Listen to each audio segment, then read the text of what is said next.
بسم اللہ الرحمن الرحیم۔ السلام علیکم۔ میرے چینل اردو کہانیاں میں خوش آمدید۔ آج میں آپ کے لیے ایک سچی اور سبق آموز کہانی لے کر حاضر ہوئی ہوں۔ اگر آپ کو میری کہانی پسند آتی ہے تو لائک اور شیئر ضرور کریں، اور آپ میرے چینل پر نئے ہیں تو چینل کو سبسکرائب کر کے گھنٹی کا بٹن ضرور دبائیں۔ تو چلیں کہانی کی طرف آتے ہیں۔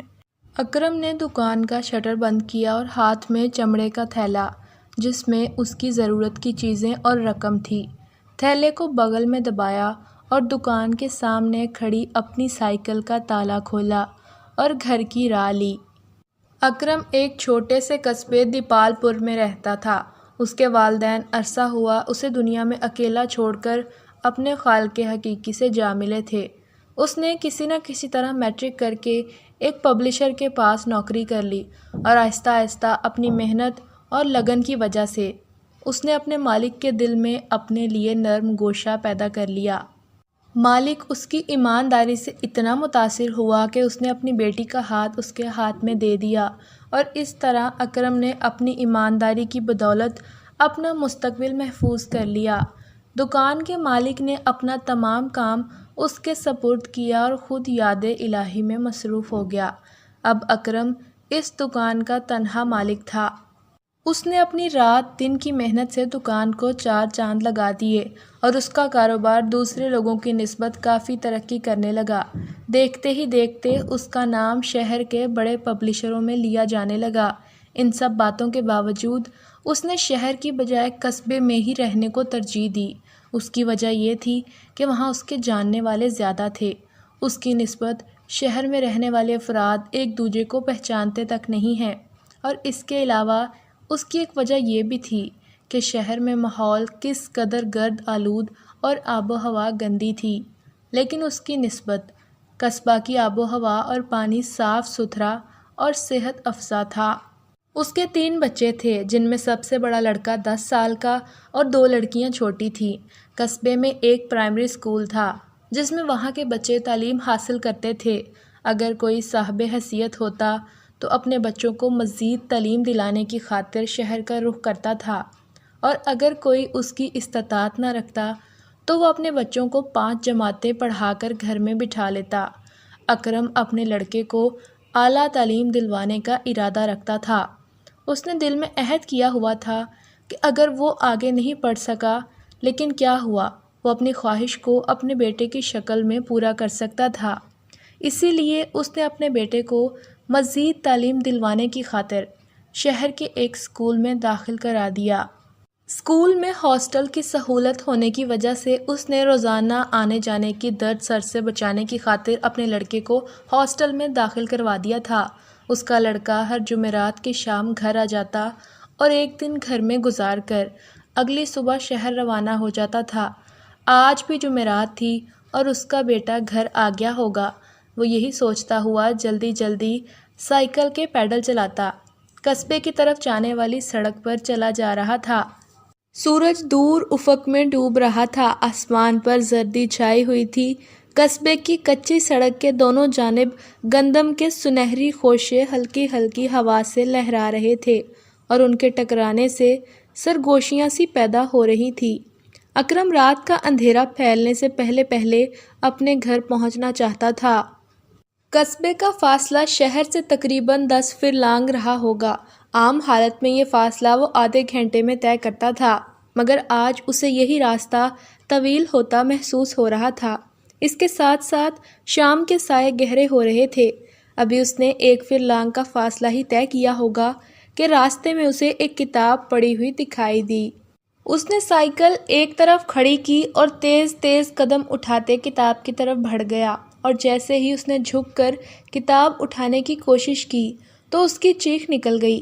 کتاب پر ایک ڈھانچے کی تصویر چھپی ہوئی تھی، اور اس پر نامعلوم زبان میں ایک موٹی سرخی لکھی تھی۔ وہ تو یہ سوچ کر کتاب اٹھانے کے لیے رکا تھا کہ اسکول جاتے ہوئے کسی بچے کی گر گئی ہوگی، مگر اب اسے یہ اور ہی معاملہ نظر آ رہا تھا۔ پہلے تو اس نے کتاب کو یوں ہی پڑا رہ دینے کا سوچا، پھر کچھ سوچ کر کتاب کو اٹھایا اور سائیکل کے کیریئر کے پیچھے رکھ کر گھر کی راہ لی۔ گھر میں اس کی توقع کے مطابق اس کا بیٹا آیا ہوا تھا۔ گھر والے اس کے بیٹے کے گرد اکٹھے ہوئے اس سے شہر کی باتیں سن رہے تھے۔ باپ کو دیکھ کر بیٹے نے سلام کیا۔ اکرم نے اس کے سر پر ہاتھ پھیر کر اسے دعا دی اور سائیکل ایک طرف کھڑی کر کے اس نے پیچھے رکھی ہوئی کتاب اٹھا لی۔ گھر والوں کے پوچھنے پر اس نے اس کتاب کے بارے میں انہیں بتایا۔ یہ سن کر سب خوفزدہ نگاہوں سے اس کتاب کو دیکھنے لگے۔ اس کی بیوی تو اس بات پر زور دینے لگی کہ اس منحوس کتاب کو فوراً کہیں دور پھینک آؤ، مگر اس کے سمجھانے پر انہوں نے کتاب کو کھول کر دیکھا۔ کتاب کے ورق بوسیدہ تھے۔ زمانے کی گردش کے باعث اس کا رنگ گہرا زرد ہو گیا تھا۔ کافی دیر تک مغز ماری کرنے کے باوجود جب اکرم کو اس کتاب کا سر پیر نظر نہ آیا تو اس نے کتاب کو اٹھا کر الماری میں رکھ دیا۔ دوسرے دن اس کا بیٹا اپنے والدین سے مل کر شہر جانے کے لیے گھر سے نکلا اور قصبے کے واحد بس اسٹاپ پر آ کر بس کا انتظار کرنے لگا۔ قصبے کی آبادی کم ہونے کی وجہ سے شہر اور قصبے کے درمیان صرف ایک ہی کھٹارا سی بس چلتی تھی۔ اس بس میں وہی لوگ سفر کرتے تھے جن کا تعلق قصبے سے تھا۔ کافی دیر تک انتظار کرنے کے بعد اسے بس آتی ہوئی دکھائی دی۔ بس میں برائے نام مسافر تھے۔ حامد نے ہاتھ کے اشارے سے بس کو روکا اور اس میں وہ سوار ہو گیا۔ بس ابھی تھوڑا ہی چلی ہوگی کہ اس کے ڈرائیور نے ایک جھٹکے سے بس کو بریک لگاتے ہوئے روک دیا، حالانکہ سامنے دور دور تک کسی ذی روح کا نام و نشان تک نہیں تھا۔ سب مسافر حیرت سے ڈرائیور کی طرف دیکھنے لگے۔ ڈرائیور اب سامنے کے شیشے سے آنکھیں پھاڑ پھاڑ کر نیچے سڑک کی جانب نظریں جمائے ہوئے دیکھ رہا تھا۔ حامد نے اس سے پوچھا، چچا خیریت تو ہے، بس کیوں روک دی؟ ڈرائیور نے سر گھما کر اس کی طرف دیکھا اور کہنے لگا، میں نے ابھی سامنے سڑک پر ایک شخص کو سفید کفن میں لیٹے ہوئے دیکھا تھا اور اسے دیکھ کر ہی میں نے بس روک دی تھی، مگر اب دور دور تک کوئی نہیں ہے۔ اس کی بات سن کر بس میں سنسنی پھیل گئی۔ بس کے مسافر دہشت سے ایک دوسرے کو دیکھنے لگے، مگر کسی کے منہ سے کوئی بات نہ نکلی۔ پھر ایک شخص نے سکوت توڑا اور ڈرائیور سے بولا، پا جی میرے خیال میں آپ کو وہم ہوا ہے، یہاں تو دور دور تک کوئی شخص دکھائی نہیں دے رہا۔ ڈرائیور نے بھی سر ہلاتے ہوئے ہاں کہا اور دوبارہ بس سٹارٹ کر دی۔ لیکن ابھی بس نے چند قدم کا فاصلہ ہی طے کیا ہوگا کہ ڈرائیور کا ہاتھ گھوما اور بس تیزی سے سڑک سے اتر کر سائیڈ میں لگے ہوئے ایک پرانے برگد کے پیڑ کے ساتھ جا ٹکرائی۔ مسافر جو آپس میں خوش گپیوں میں مصروف تھے یکدم ایک دوسرے کے اوپر گرے۔ بس کا اگلا حصہ تقریباً سارا تباہ ہو چکا تھا۔ ڈرائیور تو بس کے پیڑ میں لگتے ہی موقع پر اپنے خالق حقیقی سے جا ملا۔ بس میں کل 13 افراد سوار تھے، جن میں سے کچھ زخمی پڑے کرا رہے تھے اور ان میں سے چند افراد کو صرف معمولی خراشیں آئی تھیں۔ بچ جانے والوں نے زخمی افراد کو سنبھالا اور ڈرائیور کی لاش بمشکل نکال کر زمین پر رکھ دی۔ حامد کو بھی انہوں نے سیٹ سے اٹھا کر ایک درخت کے سائے میں لٹا دیا۔ مرنے والے مسافروں میں صرف ڈرائیور اور کنڈکٹر ہی شامل تھے۔ ان میں سے 2-3 افراد جنہیں معمولی چوٹ آئی تھی قصبے کی جانب دوڑ گئے تاکہ وہاں سے مدد لے کر آئیں۔ باقی مسافر درخت کے نیچے بیٹھ کر ان کی واپسی کا انتظار کرنے لگے۔ حادثے میں بچ جانے والے مسافروں نے جیسے ہی قصبے میں داخل ہو کر حادثے کے متعلق بتایا تو پورے قصبے میں کوہرام مچ گیا۔ ہر کوئی اپنے اپنے گھر سے نکل کر جائے حادثہ کی جانب دوڑا۔ اکرم ابھی شہر جانے کے لیے سائیکل صاف کر رہا تھا کہ اس نے بھی یہ خبر سن لی۔ گھبراہٹ میں اس نے سائیکل بھی نہیں لی اور خبر گیری کرنے کے لیے پیدل ہی اس طرف دوڑ گیا جہاں اس نے حادثے کے بارے میں سنا تھا۔ قصبے کے دوسرے افراد بھی وہاں پہنچ چکے تھے اور مل کر زخمیوں کو اٹھا رہے تھے۔ اکرم بدحواس ہو کر ایک ایک چہرے کی طرف دیکھ رہا تھا اور جیسے ہی اس کی نظر ایک جانب پڑے حامد پر پڑی تو وہ چیختا ہوا اس کی طرف آیا اور اسے ہاتھوں پر اٹھا لیا۔ حامد کے سر پر چوٹ کا نشان تھا جس میں سے خون نکل نکل کر پپڑی کی صورت اختیار کر گیا تھا اور اس کا لباس خون میں بھیگا ہوا تھا۔ وہ اپنے بیٹے کو اٹھائے قصبے کی واحد ڈسپینسری کی طرف چل پڑا۔ ڈسپینسری میں ایک شخص بیٹھا اونگ رہا تھا۔ اس نے جیسے ہی چیخنے کی آواز سنی تو ہڑبڑا کر اٹھ بیٹھا۔ سامنے سے اکرم ہاتھوں پر اپنے لڑکے کو اٹھائے اس کی جانب بڑھا چلا آ رہا تھا۔ اس نے جلدی سے اسے اس کے ہاتھوں سے لیا اور میز پر لٹا دیا۔ اکرم نے روتے ہوئے اسے تمام واقعہ سنایا۔ اس شخص نے پانی گرم کر کے روئی سے اس کے زخم صاف کیے اور مرہم وغیرہ لگا کر اس کی پٹی کر دی اور بعد میں ایک انجیکشن بھی لگایا۔ فکر کرنے کی بات نہیں ہے، جھٹکا لگنے کی وجہ سے اس کے سر پر چوٹ آئی ہے، ابھی کچھ دیر میں آرام آ جائے گا۔ اس نے ہاتھوں سے ربڑ کے دستانے اتارتے ہوئے اکرم سے کہا۔ اور پھر واقعی کچھ دیر میں حامد نے آنکھیں کھول دی۔ اس نے ادھر ادھر دیکھتے ہوئے جیسے ہی گردن گھمائی اور اس کی نظر اپنے والد پر پڑی تو وہ ایک جھٹکے سے اٹھنے لگا، مگر اس کے منہ سے سسکاری سی نکل گئی۔ اکرم نے تیزی سے آگے بڑھ کر اپنے بیٹے کو میز پر لٹا دیا۔ اس کے ہوش میں آنے پر اکرم نے اس سے تفصیل پوچھی تو بیٹے نے جو بتایا اسے سن کر اکرم کے ساتھ ساتھ ڈسپینسری میں موجود شخص بھی لرز گیا۔ اکرم فوراً سمجھ گیا کہ یہ حادثہ اس منحوس کتاب کی کارستانی ہے۔ اس نے سہارا دے کر بیٹے کو ٹیبل سے اٹھایا اور اسے لے کر گھر کی جانب چل دیا۔ گھر پہنچ کر سب سے پہلے اس نے اس کتاب کو پھینکنے کے لیے الماری کھولی تو یہ دیکھ کر اس کی آنکھیں دہشت سے پھٹ گئیں کہ کتاب گدھے کے سر سے سینگ کی طرح غائب تھی، حالانکہ وہ قسم کھا کر کہہ سکتا تھا کہ اس نے اپنے ہاتھوں سے وہ منحوس کتاب اس الماری میں رکھی تھی اور تالا لگا کر اس کی چابی ابھی بھی اس کی جیب میں تھی، اور اس صورت میں گھر کے کسی اور فرد کا تو کتاب نکالنے کا سوال ہی پیدا نہیں ہو سکتا تھا۔ اس نے الماری کو کھلا چھوڑا اور کمرے سے باہر آ کر جب گھر والوں کو کتاب کی گمشدگی کے بارے میں بتایا تو وہ سب بھی خوفزدہ ہو گئے۔ بات آئی گئی ہو گئی۔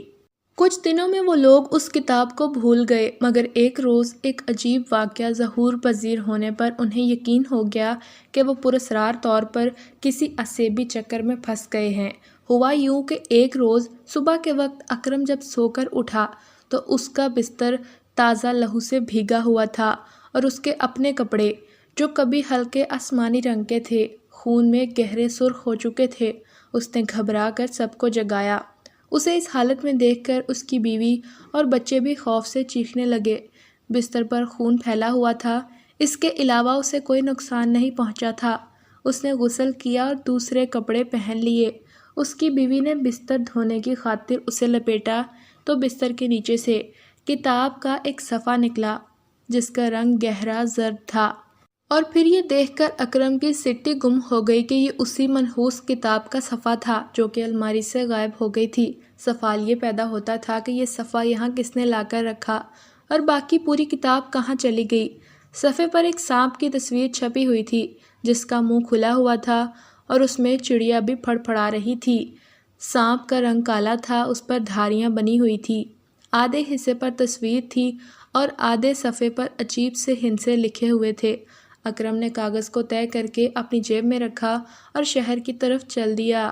شہر پہنچ کر اس نے اپنی دکان پر جانے کی بجائے اپنے ایک دوست شبراتی بابا کے پاس جانے کا فیصلہ کیا۔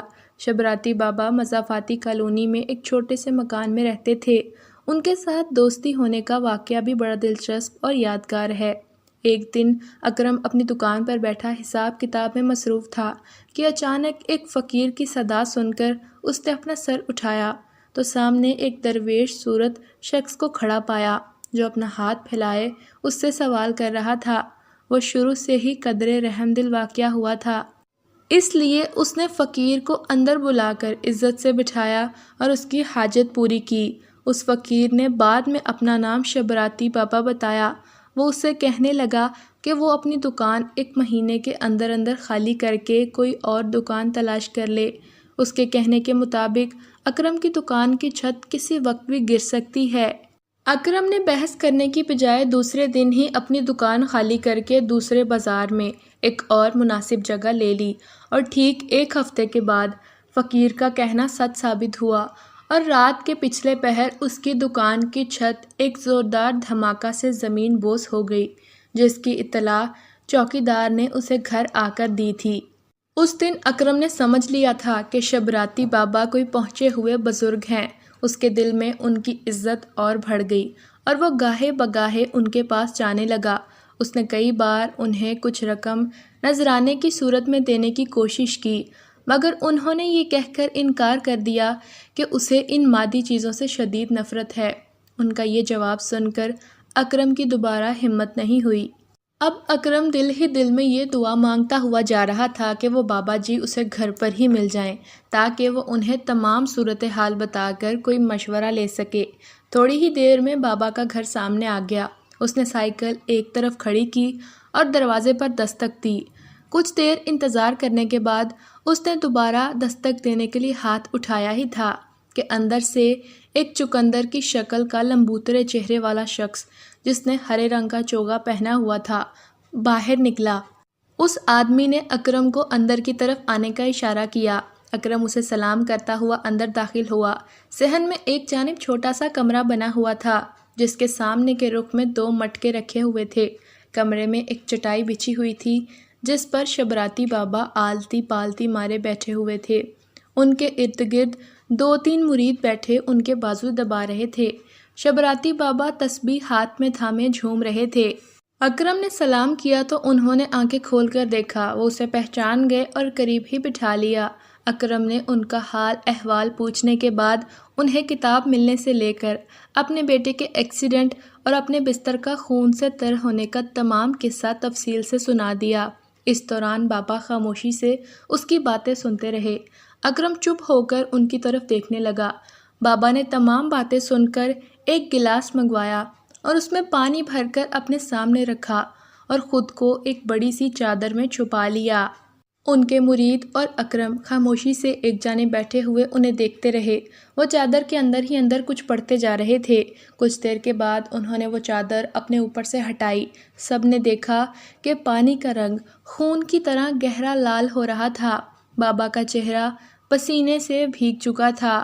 ان کی حالت یوں ہو رہی تھی جیسے وہ میلوں سے دوڑتے ہوئے آئے ہیں۔ کچھ دیر تک وہ سانس بحال کرتے رہے، پھر اکرم کو دیکھ کر بولے، میں نے اپنی طرف سے پوری کوشش کی تھی کہ تمام حالات سے پردہ اٹھ جائے، مگر میں صرف اس قدر ہی جان سکا ہوں کہ جو کتاب تمہیں ملی تھی وہ 2000 سال پرانی کتاب ہے۔ صدیوں پرانی اس کتاب کا موضوع کالے علم پر مبنی ہے۔ اس کتاب کے متعلق ایک اہم بات جو مجھے معلوم ہوئی ہے وہ یہ کہ جس کسی کے پاس یہ کتاب ہوگی اسے نقصان پہنچنے کا اندیشہ ہے۔ اب جب کہ تمہارے کہنے کے مطابق وہ کتاب الماری سے غائب ہو گئی ہے تو تمہیں فکر کرنے کی ضرورت نہیں۔ میں تمہیں ایک تعویذ بنا دیتا ہوں، اسے اپنے گھر میں لٹکا دینا۔ انشاءاللہ تمہیں یا تمہارے گھر کے لوگوں کو کوئی نقصان نہیں پہنچے گا۔ یہ کہہ کر بابا نے اسے زعفران سے ایک تعویذ لکھ کر دے دیا۔ اکرم نے بابا کو سلام کیا اور واپس دکان پر آ گیا۔ سارا دن دکان میں مصروف رہنے کی وجہ سے وہ کافی تھک گیا تھا۔ اس نے وقت سے پہلے دکان بند کی اور گھر کی جانب چل پڑا۔ ابھی وہ راستے میں ہی تھا کہ اسے اپنی جیب میں سرسراہٹ سی محسوس ہوئی۔ اس نے سائیکل روک کر اپنی جیب میں دیکھا تو اس کی تو چیخ نکل گئی تھی۔ جیب میں ایک ننھا سا سانپ بیٹھا صاف نظر آ رہا تھا۔ اکرم نے جلدی سے جیب الٹ دی۔ جیب میں رکھے ہوئے پیسے اور باقی کاغذات وغیرہ جن میں شبراتی بابا کا دیا ہوا تعویذ بھی شامل تھا وہ باہر نکل کر نیچے زمین پر گر گیا۔ اور پھر اس کی حیرت کی انتہا نہ رہی کہ جیسے ہی اس نے کاغذات نیچے گرائے تو وہ سانپ جو اس نے جیب میں دیکھا تھا وہ کہیں نظر نہ آیا، اور اس کے ساتھ ساتھ وہ تعویذ بھی سرے سے غائب ہو گیا تھا جو بابا نے دیا تھا۔ اس کی سمجھ میں ساری بات آ گئی کہ یہ سب دھوکا ہوا ہے، یہ سب کارستانی اس کی جیب سے تعویذ نکلوانے کے لیے کی گئی تھی۔ بادل نخواستہ اس نے دوبارہ اپنے گھر کی راہ لی۔ جیسے ہی وہ گلی میں پہنچا تو اسے اپنے گھر کے سامنے ہجوم نظر آیا۔ گھر میں سے رونے اور چیخنے کی آوازیں آ رہی تھی۔ وہ منظر دیکھ کر اس کا دل بیٹھ گیا۔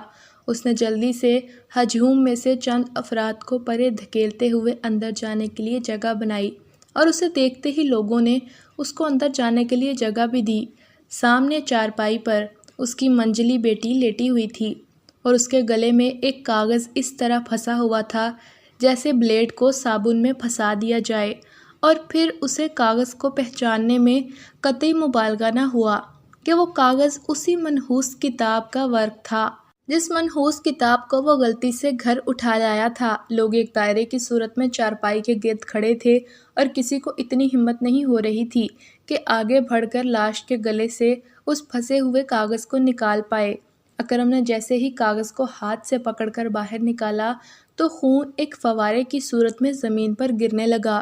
اس نے جلدی سے کپڑے کا ٹکڑا لے کر اپنی بیٹی کے گلے پر باندھ دیا۔ اس طرح خون کا بہاؤ رک چکا تھا۔ لڑکی کا چہرہ ہلدی کی طرح پیلا ہو رہا تھا اور نہ جانے کب اس کی روح اس کے جسم سے پرواز کر چکی تھی۔ بعد میں ضروری رسومات سے فارغ وغیرہ ہو کر لڑکی کو دفنا دیا گیا۔ اکرم کی تو راتوں کی نیندیں اڑ گئی تھی۔ اسے ہر وقت اپنے چاروں طرف پیلے رنگ کے ورقے اڑتے ہوئے نظر آنے لگے۔ وہ دن بدن کمزور ہوتا چلا گیا۔ دکان پر توجہ نہ دینے کی وجہ سے اس کا کاروبار ٹھپ ہو کر رہ گیا تھا۔ آہستہ آہستہ وہ معاشی طور پر بالکل ختم ہوتا جا رہا تھا۔ وہ اس دن کو کوس رہا تھا جس دن وہ اس منحوس کتاب کو اٹھا کر گھر لایا تھا۔ لیکن اب تو تیر کمان سے نکل چکا تھا، اب کیا ہو سکتا تھا؟ اس لیے اب اس غلطی کا خمیازہ اسے اور اس کے گھر کے دیگر افراد کو بھگتنا ہی پڑنا تھا۔ ایک صبح وہ سو کر اٹھے تو ان کی چھوٹی لڑکی، جس کی عمر لگ بھگ 6 سال تھی، مردہ حالت میں پائی گئی۔ اس کا چہرہ خراشوں سے بھرا پڑا تھا۔ یوں لگتا تھا جیسے کسی نے اس کے چہرے پر خنجر سے نشان بنا دیے ہوں، اور اس کے ساتھ ساتھ لرزا دینے والی بات یہ تھی کہ لڑکی کے گردن کے پچھلے حصے میں ایک سوراخ بنا ہوا تھا جس میں سے مغز نکال لیا گیا تھا اور ایک گھڑا سا بن گیا تھا۔ اس گھڑے میں ایک کاغذ کو موڑ کر بھر دیا گیا تھا۔ اسے اس حالت میں دیکھ کر ان کی چیخیں نکل گئی۔ سب سے دہشت ناک بات یہ تھی کہ وہ ورقہ اسی کتاب کا تھا۔ پل دو پل میں تمام قصبے میں یہ خبر جنگل کی آگ کی طرح پھیل گئی اور آنن فانن تمام لوگ اکرم کے گھر جمع ہونا شروع ہو گئے۔ جو بھی بچی کو اس حالت میں دیکھتا، خوف اور حیرت سے سہما سہما دور ہٹ جاتا۔ سب لوگ دل ہی دل میں اپنے گناہوں کی معافی مانگنے لگے۔ اکرم کی بیوی پر غشی طاری تھی۔ ان کے لیے اپنی پہلی بچی کا صدمہ ہی جان لیوا تھا کہ یہ دوسرا صدمہ برداشت کرنا پڑا۔ اکرم کی حالت سب سے زیادہ خراب تھی۔ وہ اپنی بچیوں کی موت کا خود کو ذمہ دار سمجھ رہا تھا۔ لوگ انہیں دلاسا دے رہے تھے مگر وہ اندر ہی اندر کھوکھلے ہوتے جا رہے تھے۔ اکرم دوبارہ شبراتی بابا کے پاس بھی گیا، لیکن انہوں نے یہ کہہ کر معذرت کر لی کہ انہوں نے دوبارہ حساب لگا کر دیکھا ہے، مگر وہ اس معاملے میں اکرم کی کوئی مدد نہیں کر سکتے، کیونکہ بدی کی طاقت کے سامنے ان کا معمولی حاصل کیا ہوا روحانی علم کوئی معنی نہیں رکھتا۔ اس سے ٹکر لینے کے لیے بڑے عامل کی ضرورت ہوگی۔ بدی اور نیکی کی طاقتیں ازل سے ہیں اور شروع سے ہی ایک دوسرے کے خلاف کار فرما رہی ہیں۔ بابا کا ٹکا سا جواب سن کر اکرم کی رہی سہی امیدوں پر پانی پھر گیا، اس لیے اس نے تمام معاملہ خدا پر چھوڑتے ہوئے چپ سادھ لی۔ مگر اب جس طرح پے در پہ واقعات رونما ہونا شروع ہو گئے تھے، یہ اس کے لیے لمحہ فکریہ تھا، لیکن وہ مجبور تھا۔ دکان بند رہنے کی وجہ سے نوبت فاقوں تک پہنچ گئی اور کوئی ان کا پرسان حال نہیں تھا۔ قصبے کے لوگوں نے کچھ دن تک تو ان کی مدد کی، لیکن آخر کب تک؟ ہر کسی کے ساتھ پیٹ لگا ہوا تھا، اس لیے اب تو لوگ ان کے مکان کے نزدیک سے گزرنے سے بھی کتراتے تھے کہ کہیں نحوست کے سائے ان پر بھی نہ پڑ جائیں۔ اس دوران اس کا بیٹا حامد، جو کہ شہر پڑھنے گیا تھا، وہ بھی معاشی حالت خراب ہونے کی وجہ سے فیس ادا نہ کر سکا۔ اس وجہ سے ناکام ہو کر وہ گھر لوٹ آیا۔ وہ اپنی عمر کی 16 بہاریں دیکھ چکا تھا۔ گھوم پھر کر مزدوری ڈھونڈنے کی کوشش کی، مگر وہ کم عمر سمجھ کر ناکام رہا۔ گھر میں برے وقتوں کے لیے جو جمع پونجی بچا کر رکھی تھی، وہ کب کی ختم ہو گئی تھی۔ ایک دن اکرم، جسے ٹی بی کا روگ لگ چکا تھا، اسے قبر تک ہی پہنچا کر دم لیا۔ اس کی جدائی میں اس کی بیوی بھی چل بسی۔ اس بات کا حامد نے اپنے ذہن پر اتنا صدمہ لیا کہ وہ اپنا ذہنی توازن کھو بیٹھا اور اب قصبے کی گلیوں میں خاک اڑاتا پھرتا ہے۔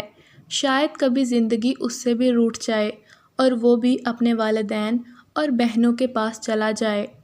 تو ویورز، کیسی لگی آپ کو آج کی میری یہ کہانی؟ کمنٹس میں اپنی رائے کا اظہار ضرور کریں۔ مزید خوفناک اور سبق آموز کہانیوں کے لیے میرے چینل کو سبسکرائب کرنا نہ بھولیں۔